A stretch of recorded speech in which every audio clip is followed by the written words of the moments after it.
ශාසනික වශයෙන් ඉතා වැදගත් සිදුවීම් කීපයක් සිදු වුණු ඉල්පුර 15ක පොහෝ දිනය අදයි. ඒ අතරින් බුදුරජාණන් වහන්සේ තුම්බෑ ජටිලයන් දමනය කිරීම පිණිස උරුවෙල් දනව්වට වැඩම කිරීමත්, සැරියුත් මහරහතන් වහන්සේ පිරිනුවන් පෑමත්, කටින චීවර පූජා කිරීමේ අවසාන දිනයත් මේ ඉල්පුර 15ක පොහෝ දිනයට දී තිබෙනවා. පන්නල ජාතික පාසලේ ආදිශිෂ්‍ය සංගමයේ මගින් මෙහෙයවනු ලබන සද්ධර්මාභිවන්දනා ධර්මදේශනා වැඩසටහන් මාලාවේ ඉල්පුර 15ක පොහෝ දින වැඩසටහන සඳහා එලිබිච්චේ සී බෝධිරාජාරාම පුරාණ විහාරස්ථානයේ සිට අප ඔබට ගෙන එන මේම ධර්මදේශනා මාලාවට වැඩමවා වදාළන්නේ සත්කෝර්ල මහදිශාවේ කටුගම්පල හත්පත්තුවේ ප්‍රධාන අධිකරණ සංඝනායක මංගල ධර්ම කීර්ති ජිනානන්ද අවසරයි මාකොළ ධම්මරන්සි අපේ ස්වාමින් වහන්සේ. අවසරයි ස්වාමින් වහන්සේ.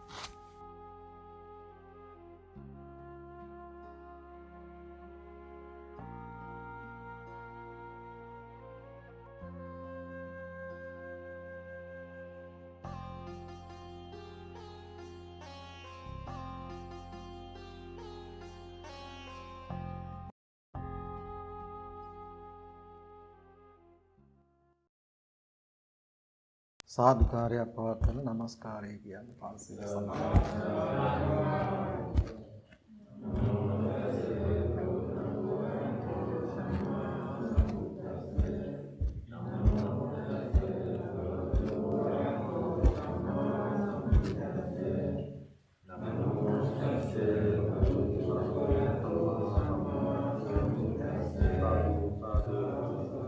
බුද්ධං සරණං ගච්ඡාමි ධම්මං සරණං ගච්ඡාමි සංඝං සරණං ගච්ඡාමි ဒ ුතියම්පි බුද්ධං සරණං ගච්ඡාමි ဒ ුතියම්පි ධම්මං සරණං ගච්ඡාමි ဒ ුතියම්පි සංඝං සරණං ගච්ඡාමි တ තියම්පි බුද්ධං සරණං ගච්ඡාමි တ තියම්පි ධම්මං සරණං ගච්ඡාමි တ තියම්පි සංඝං සරණං ගච්ඡාමි පානාති පාතා වේරමණී සික්ඛාපදං සමාදියාමි අදින්නාදානා වේරමණී සික්ඛාපදං සමාදියාමි කාමේසු මිච්ඡාචාරා වේරමණී සික්ඛාපදං සමාදියාමි මුසාවාදා වේරමණී සික්ඛාපදං සමාදියාමි සුරාමේරය මජ්ජපමා දත්තානා වේරමණී සික්ඛාපදං සමාදියාමි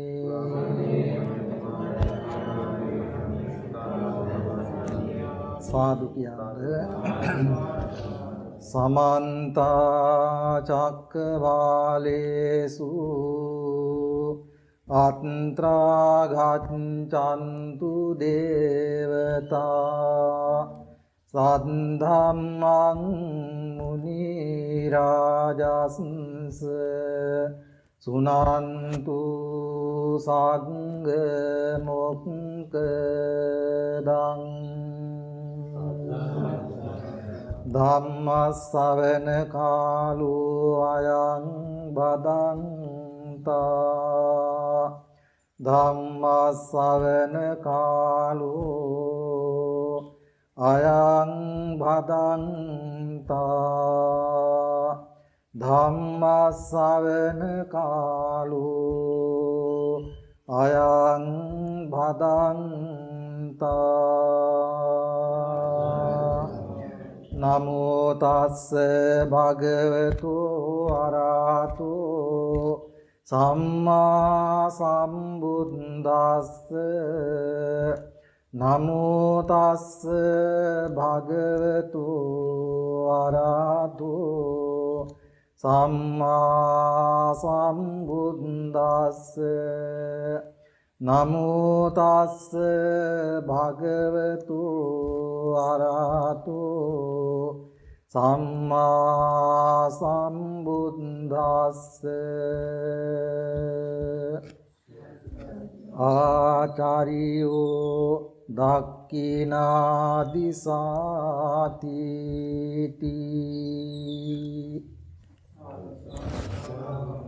ධර්ම ශ්‍රවණාබිලාසී කාරුණික වාසනාවන්ත සත්පුරුෂ පින්වතුනි මේ ඉල්පුර පසළොස්වක පුන් පොහොය දවසේ විශේෂයෙන් පන්නල ජාතික පාසලේ ආදි ශිෂ්‍ය සංගමය ඒ පිරිස හැම දිනම වගේ ඒකරාශී වෙලා සම්බන්ධ වෙලා මාසයක් පාසාම සෑම පුර පසළොස්වක පුන් පොහොය දවසක්ම අරමුණු කරගෙන අඛණ්ඩව ඒ ආදි ශිෂ්‍ය සංගමය මේ ධර්ම දේශනා පින්කම් මාලාව සිද්ධ කරමු.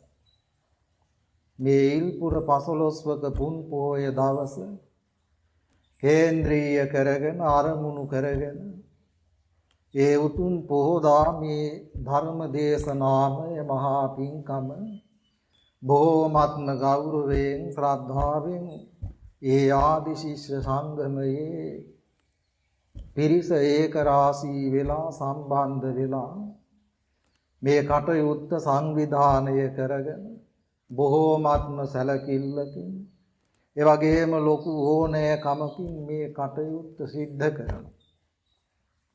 ගොඩක් අපි විද්‍යාල දෙස පාසල් දෙස බලනකොට එහි අධ්‍යාපනය ලැබලා ඒ තැන්වලට යොමු වෙලා ඒ කටයුතු විද්‍යාලයෙන් තමන් අධ්‍යාපනය ලබාපු ඒ විද්‍යා ස්ථානයෙන් ඈත් වෙලා කටයුතු කරන විශාල පිරිසක් තමයි මේ සමාජය තුල අපිට දකින්න ලැබෙන්නේ.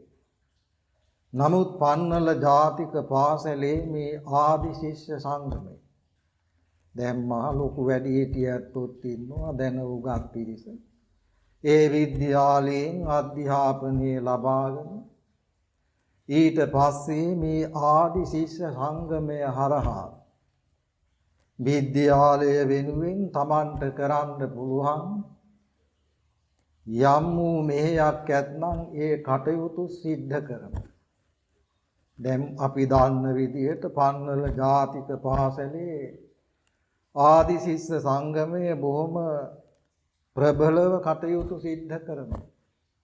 හැමදෙනාම බොහොම ඕනෑකමකින් සැලකිල්ලකින් ඒ කටයුතු හා සම්බන්ධ වෙලා දායකත්වයේ දක්වමින් විද්‍යාලයෙන් අධ්‍යාපන කටයුතු නිමාවටපත් කරලා ඉවත් වුණා.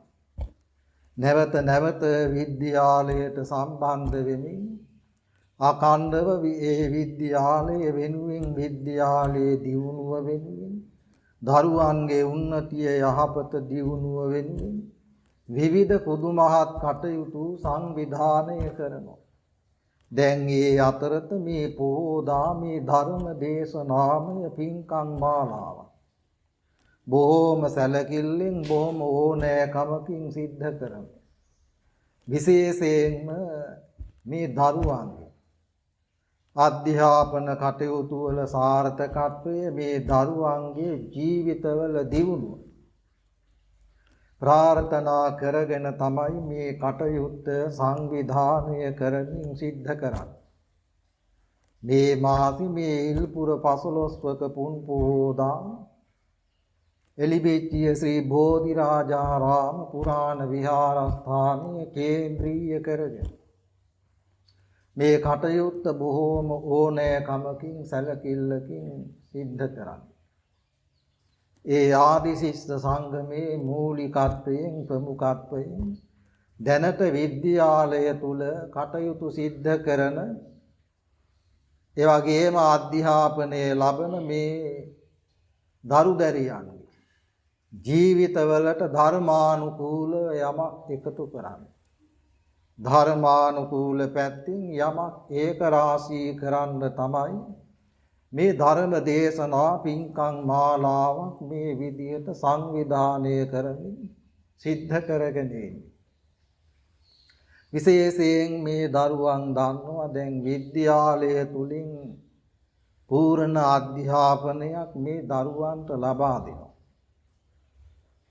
නමුත් අපි කොහොමන ආකාරයකින් අධ්‍යාපනයේ ඉහළ මට්ටමකින් බොහෝම සැලකිල්ලෙන් ඒ වගේම බොහොම ඕනෑකමකින් ඒ අධ්‍යාපන කටයුතු බොහෝම හොඳට සිද්ධ කළා. අපේ පරණ කවියක් තියෙනවා නේද? ගුණ නැන බැලෙන් යුතු පුතුමය ඊතාගරු නැන බලයෙන් විතරක් දියුණු භාවයට පත් වෙලා මදි මිනිස්සයා ඉස්සෙල්ලාම ගුණවත් කෙනෙක් බවට පත් වෙන්න ඕන. මේ පුංචි දරුවන් ගුණවන්ත දරුවන් නැනවන්ත දරුවන් භාවයට පත් කරන්න තමයි මේ ආදිශිෂ්‍ය සංගමය මේ විදියට ධර්ම දේශනා පින්කම් මාලාව සංවිධානය කරලා මේ අකණ්ඩව සිද්ධ කරන්නේ. දරුවන්ට අධ්‍යාපනය පමණක් නෙමෙයි මේ දරුවන්ගේ ගුණවන්ත භාවය ඒ වගේම යහපත්කම මේ ජීවිතවල අර්ථවත් බව වටිනා බව අවබෝධ කරගෙන ගුණවත් නැනවත් දරුවන් මේ සමාජයට ඉදිරිපත් කරන්නේ. ඒ මූලික අභිලාෂය ඇති කරගෙන දැන් ආදිශිෂ්‍ය සංගමේ එදා පන්නල ජාතික පාසලෙන් බිහිවිච්ච මේ ආදිශිෂ්‍ය සංගමය ගුණවත් නැනවත් පිරිසක් නිසයි මේ විදිහේ ආගමික කටයුතු වලට මුල් තැනක් දෙමින් මෙබඳු උදාර පින්කම් දහම් සංවිධානය කරන්නේ. එදා ගුණවත් නැති ඒ වගේම නැනවත් නැති පිරිසක් ඒ විද්‍යාලය තුලින් බිහි වුණා නම් අද මේ වාගේ ආදිශිෂ්‍ය සංගමයක් නැහැ ඉතින්නේ. මේ වාගේ ආගමික වැඩ කටයුතු කරන පිරිසකුත් නැහැ. එදා ඒ බඳු පිරිසක් බිහි වුණා. නැනවත් පිරිසක් බිහි වුණා. ඒ වාගේම ඒ පිරිස ගුණවන්තයෝ බවට පත් වුණා.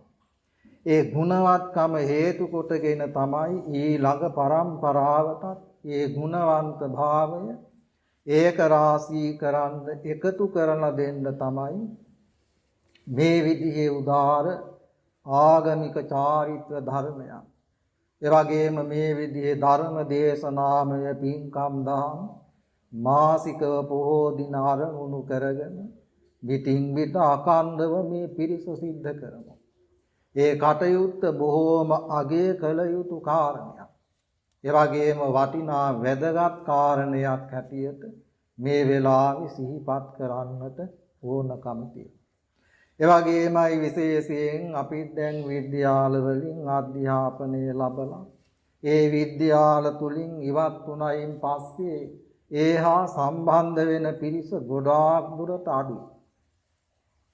මෙබඳු ආදිශිෂ්‍ය සංගමයන් ඇති කිරීම තුලින් නැවත නැවතත් ඒ විද්‍යාල තුලට ඒක රාශී වීමක් ඒහා සම්බන්ධ වීමක් ඒ විද්‍යාලවල දියුණුවක් ඒ වගේම ඉදිරි පරම්පරාවේ මේ දරුදැරියන්ගේ ජීවිතවල දියුණුවක් ඒ වගේම යහපත් ආගමික පසුබිමක් තුල ගුණවත්ව නැනවත්ව ජීවත් වෙන දරු පිරිසක් මේ සමාජයට දායාද කරන්න ඉදිරිපත් කරන්න තමයි පන්නල මේ විද්‍යාලය තුලින් මේ ආදිශිෂ්‍ය සංගමය මේ උත්සාහය දරන්නේ.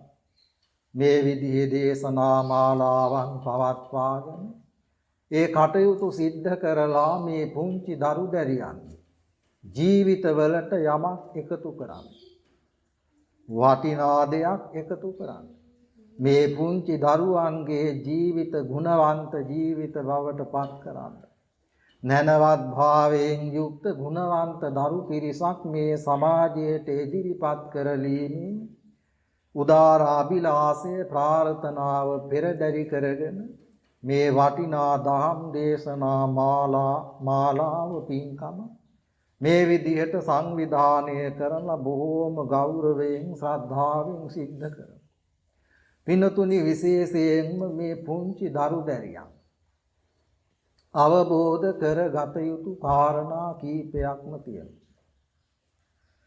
මේ පුංචි දරු දැරියන් විශේෂයෙන් මූලිකව දැන් බුදුරජාණන් වහන්සේ අපිට දේශනා කොට වදාළේ මුල්ම ආචාර්යවරු අපි අම්මයි තාත්තයි දෙන්න. සෙනෙහබර මෑණියන් ඒ වාගේම පියාණන්. මේ දෙපළගේ ආශිර්වාදය පුංචි කාලයේ පටන් අපේ ජීවිතවලට ලැබෙන්න ඕන.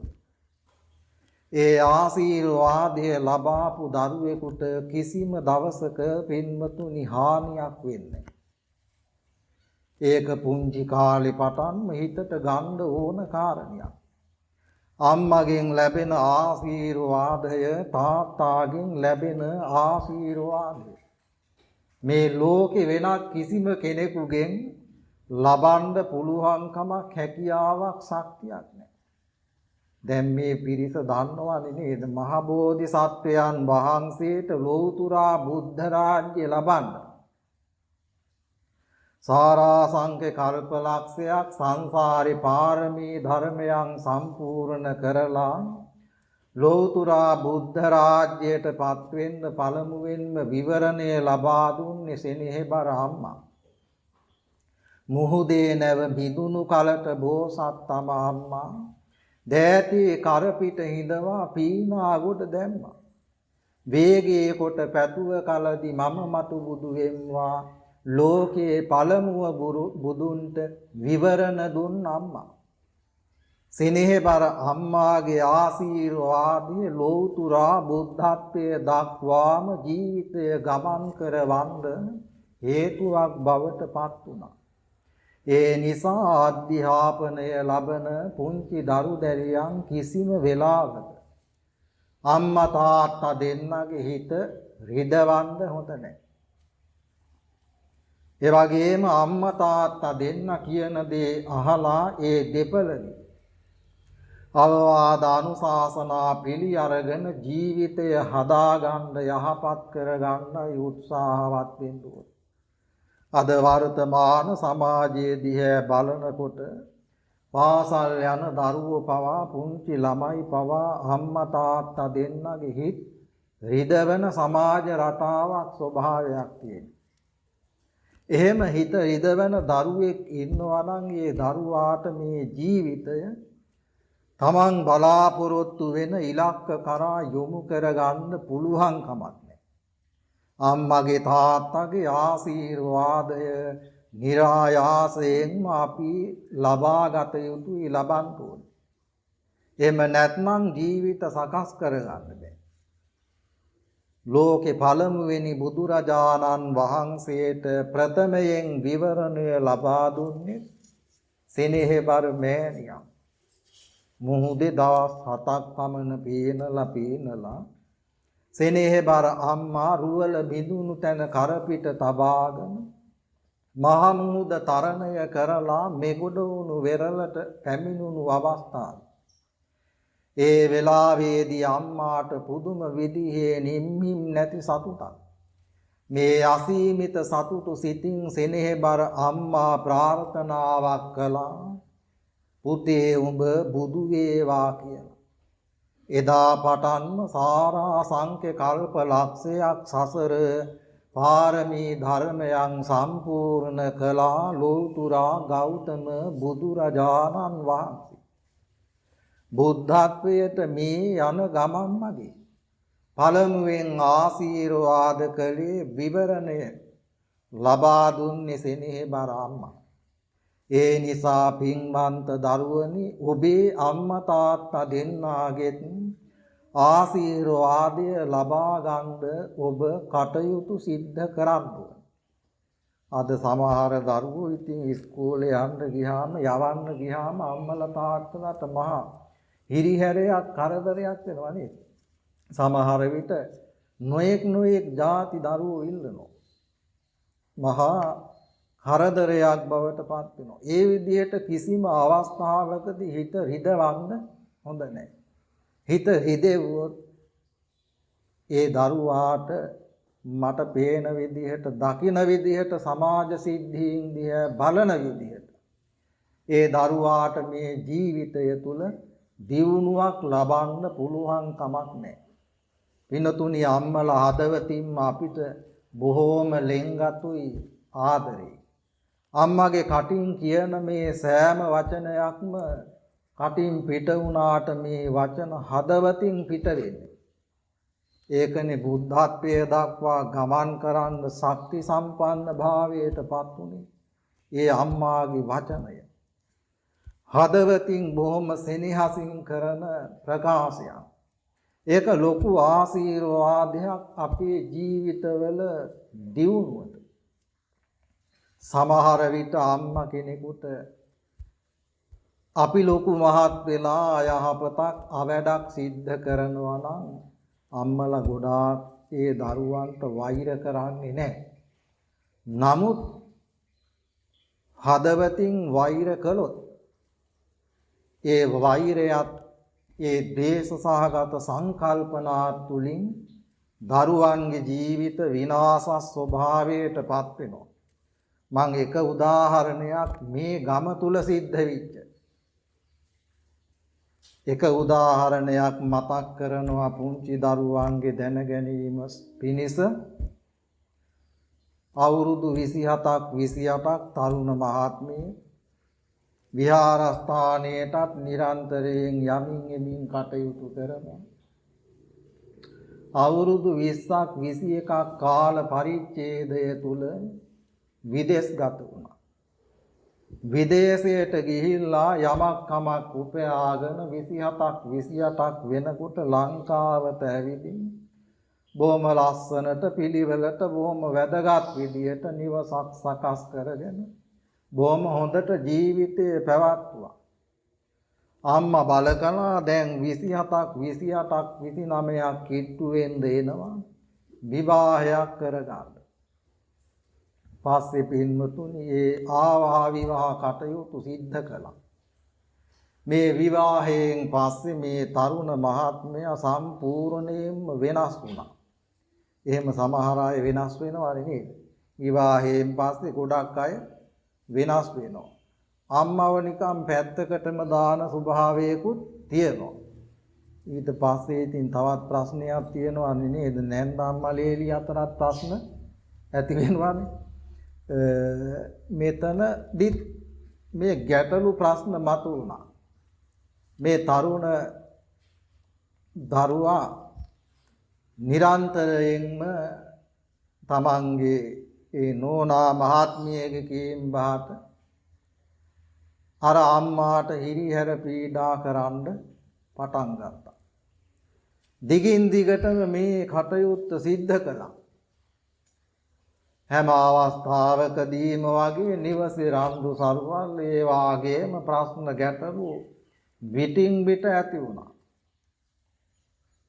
පින්නතුනි අම්මලටත් ඉතින් උහුලන්න බැරි තැනක් එනවනේ නේද? දවසක් මේ තරුණ පුතා එළියට බැහැලා යන්න පිටත් වෙන සූදානම් වෙන වෙලාවෙත් රණ්ඩුවක් ඇති වුණා. එදා අම්මට අතින් පාරකුත් ගහලා තියෙනවා. මෙහෙම ගුටි කාපු අම්මා හදවතින් ප්‍රාර්ථනාවක් කළා. මොකද? අම්මා කෙනෙක් කිසිම දවසක නොකරන ප්‍රාර්ථනාවක්. මේක මං කියන්නේ ඒ නිසායි. අම්මා කෙනෙක් දරුවෙකුට නොකරන ප්‍රාර්ථනාවක් මේ අම්මා කළේ. අම්මා මොකද්ද කළේ? උඹ යනකොට මහපාරිවත් හැප්පිලා මැරිලා ඵලයන් කියලා කිව්වේ. හරියටම තලම් මහැර කිට්ටුව හැප්පිලා මැරුණා. එදා දවසේම මරණයටපත් වුණා. ඒ නිසා පින්නතුනි අම්මාගේ හිත රිදවන්න හොඳ නෑ. අම්මාගේ හිත රිදවලා අම්මාගේ හදවතින් ඒ වාගේ වචනයක් පිට වුණොත් අනිවාර්යෙන් අපිට විපාක දෙනවාමයි. ඒවා නිකන් ඔය කියන්නේ නේද දිට්ඨ ධම්ම වේදනීය කියලා. ඒ වෙලාවේදීම විපාක දෙනවා. අපි ඒක දැනගත්තේ පාංශකූල අවස්ථාවට ගියාම පාංශකූල අවස්ථාවේදී ඒ අම්මා හයියෙන් අඬා වැළපෙනවා. මේ කාරණේ කියා යනන්නේ අම්මට දුක උහුලා ගන්න බෑ. අම්මා දැඩි වේදනාවෙන් බොහොම කම්පාවෙන් අඬා මේ මැරිච්ච දරුවාගේ දේහය තියලා තියෙන ස්ථානේ අඬනවා වැළපෙනවා කෑ ගහනවා. එතකොට මේ ප්‍රාර්ථනාව කරලා ඉවරයි. අම්මා කලේ උඹ යනකොට මහපාරේදී මොකක් හරි එකට ඇප්පිලා හරි ඉතින් මැරිලා ඵලයන් කියන ප්‍රාර්ථනාව තවා කළේ. එතකොට අම්මලාගේ හිත රිදවලා අපි ජීවිතවලට එහෙම ප්‍රාර්ථනාවක් ලැබුණොත් අපේ ජීවිත විනාශ ස්වභාවයටපත් වෙනවා. ඒ නිසා කිසිම අවස්ථාවකදී මූලිකව අධ්‍යාපනය ලබන ජීවිතයේ ගොඩනගන්න සූදානම් වෙන කෙනෙක් අම්මාගේ හිත නොරිදා ඒ අයගේ ආශිර්වාදය ලබා ගැනීම සඳහා තමයි මූලිකව කටයුතු සංවිධානය කරගෙන සිද්ධ කරන්නේ. අම්මගේ ආශිර්වාදය අපිට નિરાයාසයෙන්ම ලැබෙනවා. දැන් ඔය විදිහේ ප්‍රාර්ථනාවන් සිද්ධ කරන්නේ ඉතින් 100ට එකක් පමණ අම්මලා. ඒත් ගොඩාක් දුරට හිතලා කල්පනා කරලා මේ පීඩා කරදර බාධා දණ්ඩන උහුලන්නම බැරි අවස්ථාවේ තමයි ඒ විදිහේ ප්‍රාර්ථනාවන් සිද්ධ කරන්නේ. ඒවා හරියටම හරි. බුදු වෙන්නත් අම්මා තමයි ආශිර්වාද කළේ. පුතාට මැරිලා යන්නත් ශාප කළේ අම්මා. දැන් තියෙනවානේ පින්නොතුනි වස් කවි කියලා තියෙනවා. ඊළඟට තව තියෙනවා මොනවද? සෙත් කවි කියලා තියෙනවා. වස් කවි කිව්වොත් විනාශ වෙලා යනවා. සෙත් කවියක් කිව්වොත් ජීවිතයේ බලාපොරොත්තු ප්‍රාර්ථනා සමෘද්ධිමත් වෙනවා. මේ වාක් ශක්තිය මහ ප්‍රබලයි. ඒ වචනවල අක්ෂරවල තිබෙන ශක්තිය මහා ප්‍රබලයි. ඒ නිසා අම්මාගෙන් ලැබෙන ඒ ආශිර්වාදයේ ශක්තිය අනන්තයි අප්‍රමාණයි සීමාවක් ඇතිව දක්වන්න පුළුවන්කම හැකියාවක් ශක්තියක් නැහැ. ඒ නිසා අධ්‍යාපනය ලබන දරුවා මූලිකව සෙනෙහබර මෑණියන්ගේ ආශිර්වාදය ලබන්න ඕනේ. මේ පුංචි දරුවෝ දැන් ඉස්කෝලේ යනකොට උදෑසන අම්මට තාත්තට වඳිනව නේද? වඳිනවද? ඈ? වඳිනවා. වඳිනකොට අම්මා තාත්තා දෙන්න ඔළුව අත ගාලා මොකද්ද කියන්නේ? ඈ? ඕ පුතේ උඹට බුදු සරණයි පරිස්සමට ගිහින් වරින් නේද? එහෙමනේ අපේ භාෂාවේ කියන්නේ. පුතේ උඹට රත්නත්‍රයේ සරණයි පිහිටයි කියලා ඔළුව අත ගන්නවා. ඒ ආශිර්වාදයේ මේ ලෝකේ වෙනත් කිසිම කෙනෙකුගෙන් ලබන්න පුළුවන්කම හැකියාවක් ශක්තියක් නැහැ. ඒ අම්මගේ ආශිර්වාදය. ඒ නිසා අම්මා තාත්තට දෙන්නට වැඳලා උදෑසන පාසලට යන දරුවා. අපි අර මුලින් කවියෙන් මතක් කළා ගුණ නැන බැලෙන් යුතු පුතමුය ඊතාගල්. ගුණවන්තකම් වලින් පිරිච්ච දරුවා ආචාර්ය මණ්ඩලයේ ගුරුවරුන්ගේ අධ්‍යාපනය ලබා දින ඒ හැම දිනාගේමත් හිත් දිනාගෙන ලබන අධ්‍යාපනය බොහොම ක්‍රමානුකූලව බොහොම සැලකිල්ලෙන් බොහොම ඕනෑකමකින් සිද්ධ කරනවා. එතකොට ගුණවන්ත දරුවෙක් නැනවන්ත දරුවෙක් මේ සමාජයට බිහි වෙනවා. බුදුරජාණන් වහන්සේ සිංහාලෝවාද සූත්‍රයේදී දේශනා කළ අපට ආචාර්යෝ දක්ඛිනා දිසා. දකුණු දිසාව තමයි සෙනෙහබර තමන්ගේ ආචාර්යවරු. පෙරදිග දිසාව තමයි සෙනෙහබර දෙමාපියවරු. එතකොට ආචාර්යෝ දක්ඛිනා දිසා කිව්වේ ආචාර්යවරු. දකුණු දිසාව අපේ ජීවිතවල දියුණුව එවැගේම අභිවෘද්ධිය මේ හැම දෙනාම ගුරුවරයෙක් යටතේ. දැන් අද නම් ඉන්නවා ඉතින් ලොකු තැන්වල නේද? මේ හැම කෙනාම නමුත් මුල කල්පනා කරලා බැලුවොත් ගුරුවරයෙක් යටතේ ශික්ෂණය ලබාපු අධ්‍යාපනය ලබාපු අය තමයි මේ ඔක්කොම. මුළු මහත් ලංකාවාසී සත්ත්ව ප්‍රජාවම මනුස්ස වර්ගයාම ගුරුවරයෙක් යටතේ අධ්‍යාපනය ලබාපු පිරිසක්. ගුරු ඇසුර ආභාසය ලබාගෙන නැනවත් ගුණවත් පිරිසක් බවට පත්විච්ච ඇත්තු තමයි මේ සමාජය තුල අපිට දකින්න ලැබෙන්නේ. ඒකනේ ලෞතුරා බුදුරජාණන් වහන්සේ පින්වතුනි සම්මා සම්බුද්ධත්වයට පත් වෙලා අනේ කල්පනා කළා මට ගුරුවරයෙක් ඉන්න ඕනේ නේද? බුදුරජාණන් වහන්සේ ලෞතුරා බුද්ධත්වය අවබෝධ කරගත්තත් බුදු බවට පත් වෙලා කල්පනා කළා මට ගුරුවරයෙක් ඕනේ. ගෞරව කරන්න ගුරුවරයෙක් හැටියට කෙනෙක් මටත් ඕනේ. ඊළඟට බලනවා භාග්‍යවතුන් වහන්සේ තමන් වහන්සේට ගුරුවරයෙක් ඉන්නවද කියලා. ගුරුවරයෙක් බුදුහාමුදුරුවන්ට ඉන්නවද? ගුරුවරයෙක් බුදුහාමුදුරුවන්ට නැහැ. බුදුහාමුදුරුවෝ ඒ වෙලාවේ කල්පනා කළා මගේ ගුරුවරයා හැටියට කාවද තියාගත්තේ? ධර්මය මාගේ ගුරුවරයා හැටියට තබා ගත්තා.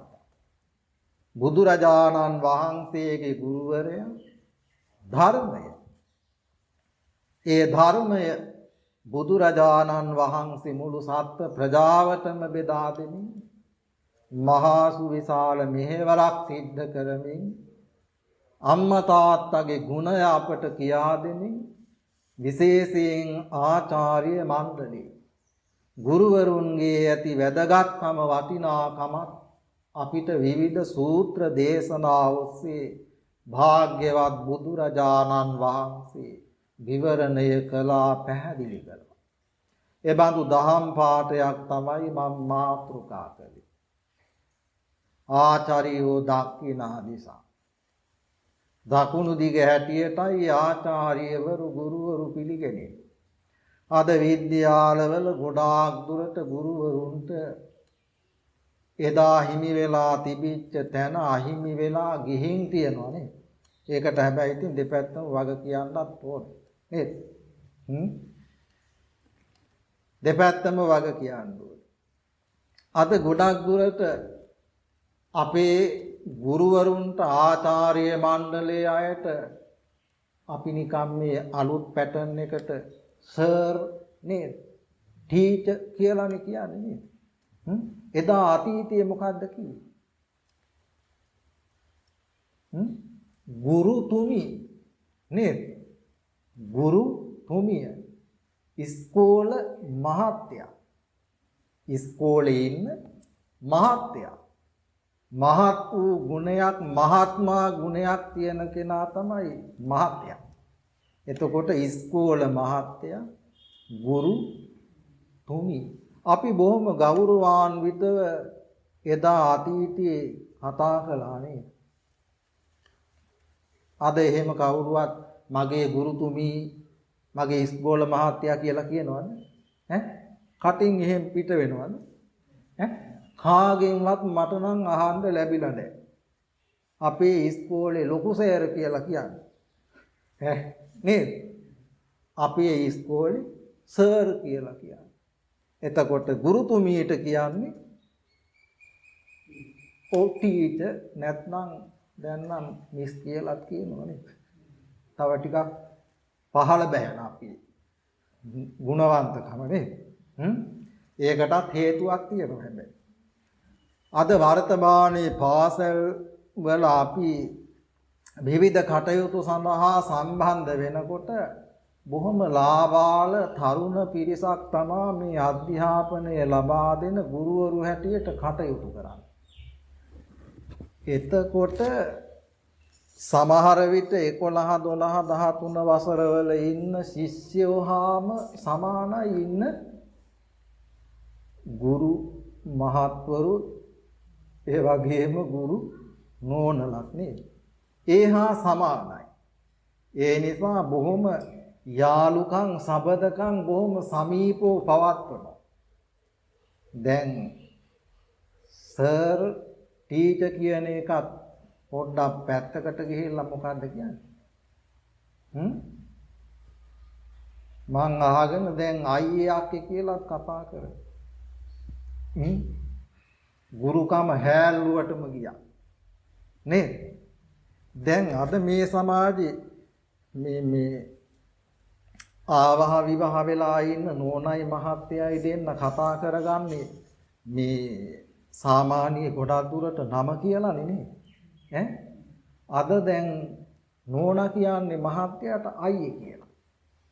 මහත්තයා නෝනට කියන්නේ නංගි කියලා.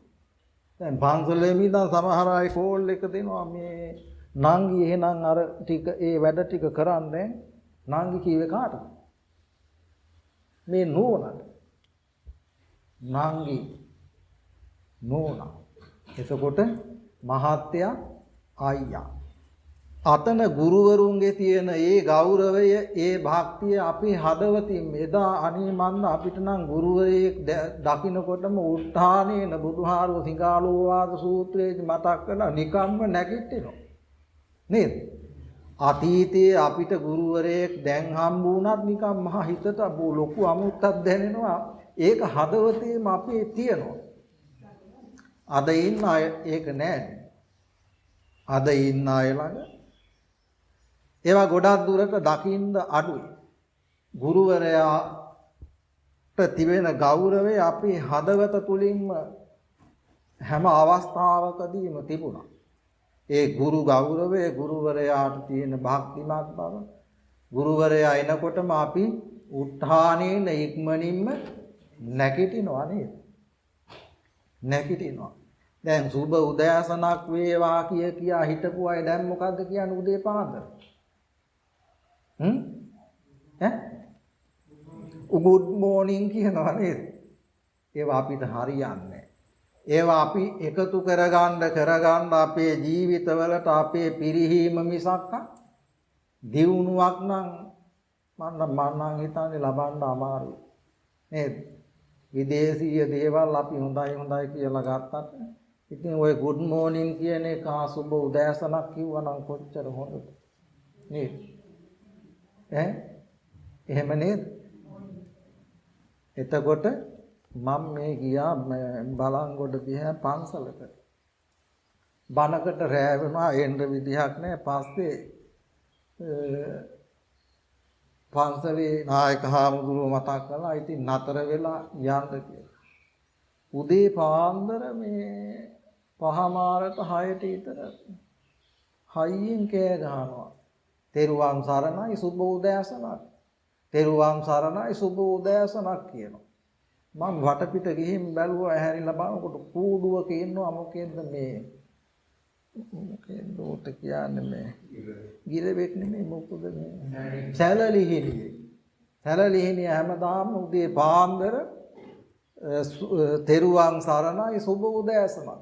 මේක තමයි කටේ තියෙන්නේ. බලන්නකෝ තිරිසන් සතත් අපට වඩා ඉස්සරහින් ඉන්නවානේ නේද? අපි කියන්නේ good morning නේද? ඔච්චරනේ.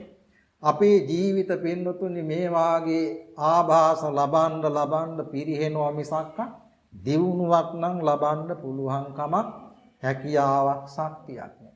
ඒ නිසා පුංචි කාලෙම අපේ ජීවිත මේ සඳහා අපි සමාජ රටාව ආගමික පසුබිම තුල ගොඩනගා ගන්න අපි උත්සාහවත් වෙන්න ඕනේ.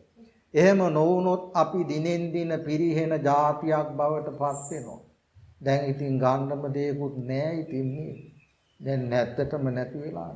එදා රාජ්‍ය අනුග්‍රහයෙන් තමයි ඔක්කොම පින්කම් දහම් සිද්ධ කළේ. කටින පින්කම් වලට එහෙම සම්පූර්ණ රාජ්‍ය අනුග්‍රහය ලැබුණා. අද මගුල් ගෙදරට 50යි කටින පින්කමට 25යි. පිරිස සහභාගී කරව ගන්න ඕනේ එහෙම. 20යි. ඕම් බලන්න. එතකොට කොච්චර දුරට දැන් බුද්ධ ආගමට මුල් තැන රාජ්‍ය ආගම බුද්ධ ආගම කියලා කෑ ගහනවා. නමුත් මගුල් ගෙදරට 50යි කටින පින්කම් වලට 20යි. මගුල් ගෙදරට පුළුවන් ඉතින්. ඒක තමයි බොහෝ වෙන්නේ. එතකොට මේ විදිහේ සමාජ රටාවක අපි ජීවත් වෙමින් අද මේ වර්තමානය තුළ අපිට කටයුතු සිද්ධ කරන්න වෙලා තියෙන්නේ. මේ ගැන පුංචි දරුවෝ දැඩි අවධානයකින් අවබෝධයකින් යුක්තව කටයුතු සිද්ධ කරන්න ඕන. ඊළඟට විශේෂයෙන් මතක් කළ යුතුයි අපේ අම්මලා තාත්තලාත් මහා ලොකු වැරද්දක් කරනවා. ඒක පොඩි එකක් නෙමෙයි මුළු ජීවිතේම දරුවාගේ විනාශ වෙන වැඩක්. දැන් පහුගිය කාලේ දැන් අවුරුදු 2කට 3කට විතර ඉස්සෙල්ලා උසස් පෙළ ලියන ළමයි. දැන් ළමයා නිතරම පොත්පත් අරගෙන පන්සල දිහාට ඇවිදින් බොහොම විවේකයෙන් පාඩම් කරනවා. මාත් ඉතින් සමහර දේවල් කියලා දෙනවා. මේ ළමයා දැන් මං ඇහුවා මෙච්චර ඕනෑකමකින් උත්සාහයකින් ඇයි මේ අධ්‍යාපනය මේ විදියට බොහොම සැලකිල්ලෙන් උනන්දුවෙන් මේක හොඳ වැඩක්. නමුත් මෙහෙමත් උත්සාහවත් වෙලා අධ්‍යාපනය ලබන්නේ ඇයි කියලා. මේ තරුණ ළමයා කිව්වා හාමුදුරුවනේ මට දැන් විභාගේ පාස් වුණාම විභාගේ කොහොම හරි පාස් වුණා කියලා කිව්වෙත් නැහැ. විභාගේ කොහොම හරි ගොඩ දාගත්තා. එහෙමයි කිව්වේ. විභාගේ කොහොම හරි ගොඩ දාගත්තොත් අම්මා මොකක්ද අරන්නේ? ටච් ෆෝන් එකක්. අම්මගේ කුරුන්දුව. ටච් ෆෝන් එක ගන්න තමයි මේ විභාගේ ගොඩ දා ගන්න මේ ළමයා පුදුම විදිහට මහන්සි වෙලා ළමයා විභාගෙ ඉතින් පාස් වුණා. ටච් ෆෝන් එකකුත් හම්බ වුණා. එතනින් අධ්‍යාපනය ඉවරයි. දැන් කොල්ලා ගාමන්ට යනවා. මේ උසස් පෙළ හොඳට පාස් ළමයි. එතකොට අම්මලාත් එතන මහ ලොකු වැරද්දක් කරනවා. අද නම් ඉතින් දැන් නම් අධ්‍යාපනය ලබා දෙන්න මොනවද ඔය එපෑ නේද මොනවද ඕන්ලයින් යන්න එපෑ. එතකොට ඒ වගේ ඉතින් දැන් ළමයින්ට ෆෝන් දෙන්න වෙනවා. නමුත් දැන් මේ ෆෝන් බහුල වශයෙන් අලුත් විදිහට නිෂ්පාදනය කරන මොකක්ද රට ජපානයේ සෑම ළමයෙකුටම පැය 2කට සීමා කරලා තියෙනවා. ඇයි ඒ? ජපානයේ ඉන්නේ 99%ක්ම ළමයි දැන් දානවා කණ්ණාඩි. ඇස් පේන්නේ. සියුම් නහර ඔක්කොම මරණයටපත් වෙලා. ඇයි මේක දිහා බලාගෙන ඉතින් මෙහෙම බලාගෙන ඉහළ යනවා පහළ යනවා ඕකනේ කරන්නේ. නේද? හැම ළමයෙක්ම බලන්න ආද යමක් හිතනවාද කියලා. අම්මා තාත්තා ගැන හිතනවාද? සමාජය ගැන හිතනවාද? රටක් තොටක් ගැන හිතනවාද? ඒ වගේම ආගම දහමක් ගැන හිතනවාද? කල්පනා කරනවාද? මේ මොනවත්ම දෙයක් නැහැ. අර තමන්ට විවේකයේ තියෙන හැම වෙලාවකදීම මන්න දැන් පන්සලට එන ළමයිනුත් එහෙම තමයි. යමක් කතා බහ කරලා සාකච්ඡා කරගන්න මොනවා හරි එන්න කියන්නේ.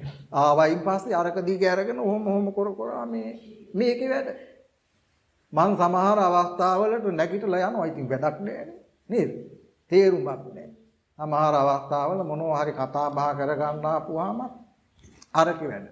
මං නැගිටලා මගේ වැඩකට යනවා. ඉතින් මිනිහා වෙන වැඩක් නේ.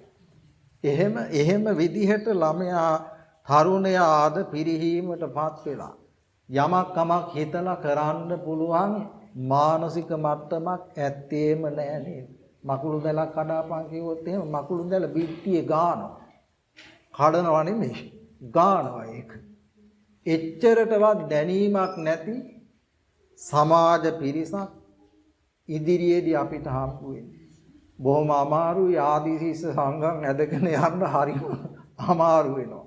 ඒ විදිහේ සමාජ රටාවක් වටාපිටාවක් තුළ අපි පුංචි දරුවෝ හදාගන්න උත්සාහවත් වෙමින් තමයි මේ විදිහේ දේවල්වත් සංවිධානය කරලා මේ විදිහේ ආගමික පසුබිමක් තුළ ජීවිතය හදාගත්ත ගුණවත් නැනවත් දරුවෙක් මේ සමාජයට එදිරිපත් කරන්න තමයි පන්නල ජාතික පාසලේ ආදි ශිෂ්‍ය සංගමය මේ සුවිශාල ප්‍රයත්නය දරන්නේ. ඒ කටයුත්ත අගය කරන්න ඕන. බොහොම වටිනා කාරණයක්. බොහොම වැදගත් දෙයක් පුංචි දරුවන්ගේ ජීවිතවලට යමක් එකතු කරමින් යහපත් ගුණවත් හැදිච්ච දරුවෙක් මේ සමාජයට එදිරිපත් කරන්න. බුදුරජාණන් වහන්සේ දේශනා කළ ගුරුවරයා දකින්නකොට අපි හුන් අස්නෙන් නැගිටින්න ඕන කරනවා. ගුරුවරයා දකින්නකොට හුන් අස්නෙන් නැගිටලා ගුරුවරයාට ආචාර කරලා ඉඳගෙන ඊට පස්සේ ගුරුවරයා ලබා දෙන අධ්‍යාපනයත් බොහොම කල්පනාවෙන් බොහොම සැලකිල්ලෙන් ඒ ලබා දෙන අධ්‍යාපනය අපි ලබන්න ඕන කරනවා. ඒ ලබා දෙන අධ්‍යාපනය ලබාගෙන ගුරුවරයාට අපි කීකරු වෙන්නත් ඕන. නේද? අද දැන් එදා අපිට නම් ගුරුවරු වේවැලෙන් ගැහුවා. අද ඉස්කෝලේක ළමයෙකුට ගැහුවොත් එහෙනම් මොකද වෙන්නේ?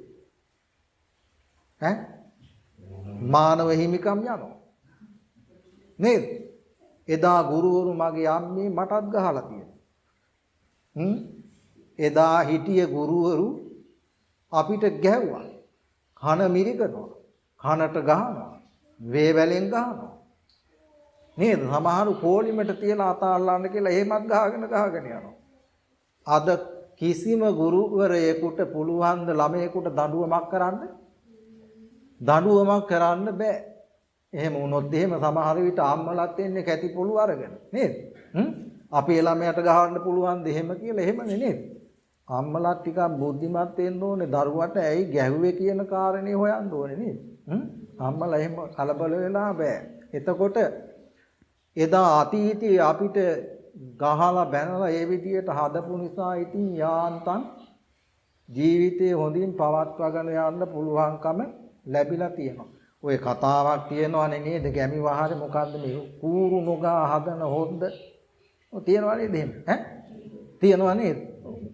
ඒ හොද්ද හරියන්නේ නැහැ. ඒ වගේ එහෙන් මෙහෙන් කූරු නොගා හදන ළමයිනුත් ගහලා බැනලා දඩුවම් කරලා දරුවෝ හදන්න නැත්නම් ඒ දරුවොත් හරියන්නේ නෑ හරියට අර හොද්ද වගේ. ඒ නිසා බොහොම බුද්ධිමත්ව කල්පනාවෙන් අම්මලා තාත්තලා දරුවන් හදනකොට දරුවන්ට අසු නොවිය යුතු දේවලුත් තියෙනවා නේද? දරුවන්ට නොදිය යුතු දේවලුත් තියෙනවා. ඒව ගැනත් බොහොම කල්පනාවෙන් බුද්ධිමත්ව ඒ දරුවන්ට අවශ්‍යම දේ පමණක් ලබා දීලා දරුවන් ආශ්‍රය නිස්රය කරන ඇත්තන් පිළිබඳවත් බොහොම කල්පනාවෙන් හොයලා බලලා කටයුතු කරන්න ඕන. එහෙම නැත්නම් අනාගතයේ බොහොම අයහපත් දරු පිරිසක් අපේ සමාජය තුල අපිට දකින්න ලැබෙන්නේ. අපේ බලාපොරොත්තු ඒක නෙමෙයි යහපත් දරු පරපුරක් අපේ සමාජයට දායාද කිරීම, ඉදිරිපත් කිරීම, හොඳ දරුවෝ ඇති කිරීම. එතකොට ආචාර්යවරු ගුරුවරු අපිට කියලා දෙන දේවල් හොඳට ඇහුම්කන් දීලා අහගෙන ඒ අධ්‍යාපනය හොඳට අපි ලබාගෙන ජීවිතය නැනවත් භාවයෙන් පෝෂණය කරගන්න උත්සාහවත් වෙන්න ඕනේ. ඊළඟට බුදුරජාණන් වහන්සේ මතක් කළා ගුරුවරයාට කීකරු වෙන්නත් ඕනේ. ගුරුවරයාට කීකරු වෙනවා කියන්නේ ගුරුවරයාට බොහෝම පක්ෂපාතීව ගෞරවයෙන් නම්‍යශීලීව කටයුතු සිද්ධ කිරීම, ලබා දෙන අධ්‍යාපන කටයුතු බොහෝම කීකරු කමින් තමන්ගේ ජීවිතයට ළඟා කර ගැනීම. ඒ වගේම ගුරුවරයාට නිරන්තරයෙන් අප උපස්ථානයන් සිද්ධ කිරීම. අපි දන්නවා විද්‍යාල තුල පාසල් තුල ගුරුවරුන්ට ඇති වෙන යම් යම් අවශ්‍යතාවයන් ඒ දරුවන් හරහා සම්පූර්ණ කරගන්නවා සමහර විට තේ ටිකක් නේද? අවශ්‍ය දෙයක් ඒ දරුවන් හරහා ලබා ගැනීම සිද්ධ කරනවා. ඒ වතාවත් කිරීමත් බුදුරජාණන් වහන්සේ දේශනා කරනවා ගුරුවරු වෙනුවෙන් අපි ඒකත් කරන්න ඕනේ. හැබැයි ඉතින් ගුරුවරයාත් කෙලින් ඉන්න ඕනේ නේද? එහෙම නැති වුණොත් ගැටලුවක් වෙනවා. ගුරුවරයා කොහොම නිවැරදිව ඒ තමන්ට සමහර විට අවශ්‍ය කරන දේවල් ඒ ලබා ගැනීම සඳහා ගෙන්වා ගැනීම සඳහා දරුවන් යොමු කරවනකොට ඒ කටයුතු බොහෝම ඕනෑකමකින් දරුවන් සිද්ධ කරලා දෙන්න ඕනේ.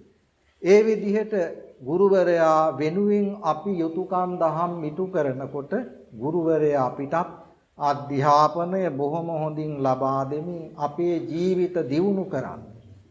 අපේ ජීවිතවල දියුණුව එවැගේම අපේ ජීවිතවල යහපත් පැවැත්ම ඇති කිරීම සඳහා සුවිශාල උත්සාහයක් අරගෙන ක්‍රියාත්මක වෙනවා කටයුතු සිද්ධ කරනවා.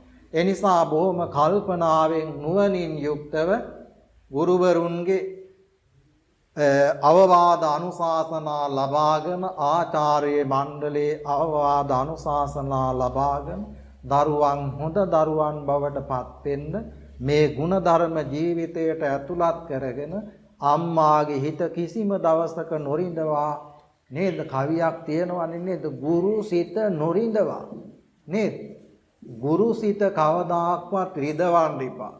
අම්මගේ හිතත් කවදාක්වත් රිදවන්න එපා. අකුරු උගණෙව් කුමරු සොඳවා. ඒ විදිහට අපි අකුරු ඉගෙනගෙන අපේ ජීවිතය හදාගන්න අපි හැමදෙනාම උත්සාහවත් වෙමු.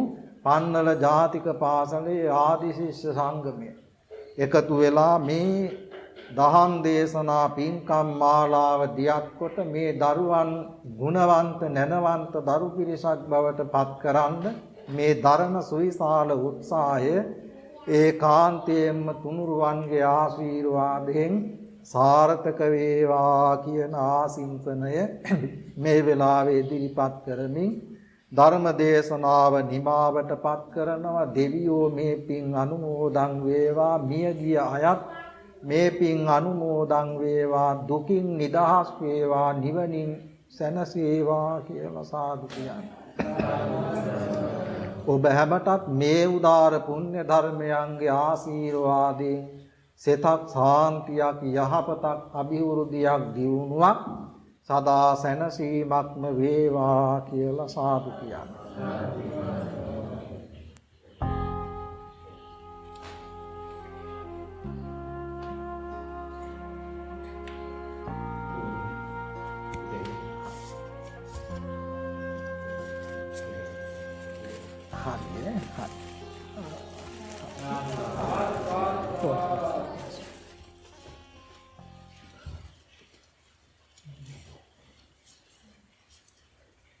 ධර්මය දේශනා කරවාගෙන ධර්ම ශ්‍රවණය කරමින් දහම් පරිස්කාර පූජා පවත්වමින් මේ සිදු කරගත් උදාර පුණ්‍ය ධර්මයන් ඔබ අපි හැමතත් මියගිය ඥාතීන්ටත් සදේවක ලෝකයාටමත් අමා මහ නිවන් සුව පිණිස පවතිවා කියලා සාදු කියන්නේ. ආකාසට්ඨා ච බුම්මට්ඨා දේවා නාග මහිද්దికා පුඤ්ඤං තං අනුමෝදිත්වා චිරං රක්ඛන්තු ලෝක සාසනං චිරං රක්ඛන්තු දේශනං චිරං රක්ඛන්තු මං පරන්ති.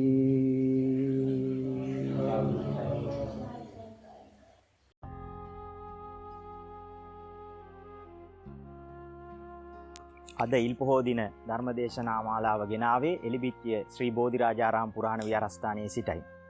අද ධර්මදේශනාව සංවිධානය කරේ එලිබිත්තිය සහ මාහොළව ආදි ශිෂ්‍ය සංගමයේ අපි. ලබන උන් පොහෝ දින හමු වෙන බලාපොරොත්තුවෙන් ඔබ සැමට ආරාධනා කරන්නේ ලබන උඩුවක් පොහෝ දිනත් මෙම වැඩසටහන නරඹන ලෙසයි. කැමරාකරණයෙන් අපට සහයෝගය දැක්වූ මංජුල අලගියවන්න මහතාත් විශේෂයෙන් මතක් කර සිටිනවා. තෙරුවන් සරණයි.